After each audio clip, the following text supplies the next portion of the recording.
So some interesting facts about the Air Force One record by Nelly, produced by the Track Boys. I think it was like, was it summertime? No, it was like spring, and Nelly came out to the house. We had a house out west, so Nelly came out to the house to listen to beats. And at that time, we got this little bitty ass room, you know, small room where we were doing all our pre-production. No booth, anything. So he just really came by to grab some beats and roll out. So we're sitting there playing beat after beat. Give me this one, give me this one, give me this one, give me that one. And the Air Force One beat happened to be one of the tracks he chose. So Nelly leaves, and we don't hear anything else about it. So there's no callback. We want to use it or anything. And like I said, that's the time when we were working on our group, Abyss. The Track Boys was working on Abyss. And we were on tour. And actually, we went inside Nelly's tour bus, and they played the record. So this is our first time hearing it. You know, we weren't really involved with any of the vocals being produced or anything. And we heard it, and we were like, we got us one. But for some reason, the label, they weren't sure about it, you know. Well, the beat sounds like this, and it's weird, and you know, people just want, a lot of times people want, so they just want everything to sound like. So if you're doing something that's innovative and new and it has its own sound, a lot of people are afraid of that. You know, and I really noticed that anyway about a lot of rappers and artists. When you play the things that challenge them, they kind of veer away from that. But it takes special artists who can hear that, you know, and they know exactly what to do.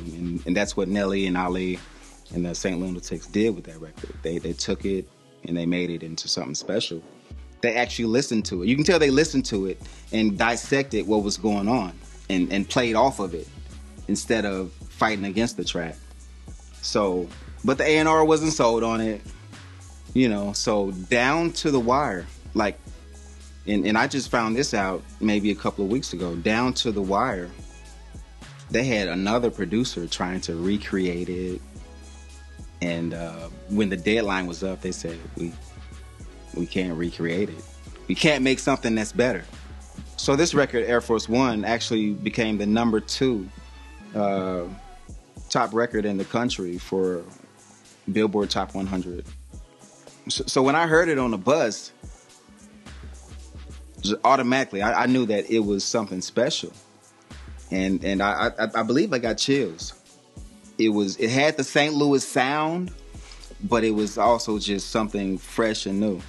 I didn't think it would go all the way to number 2 and make Nike have to make more Air Force Ones, but you know, it did.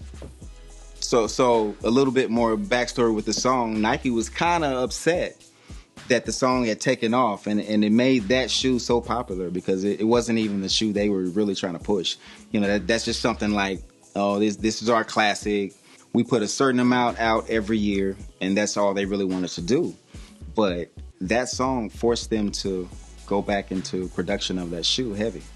So St. Louis and the Nike Air Force One is like, that's the go-to shoe for St. Louis cats.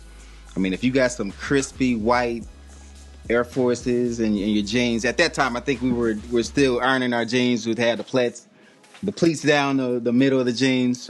So if you had some crispy white Air Force Ones, jeans crispy, a white tee, you know, you were ready for anything, every party.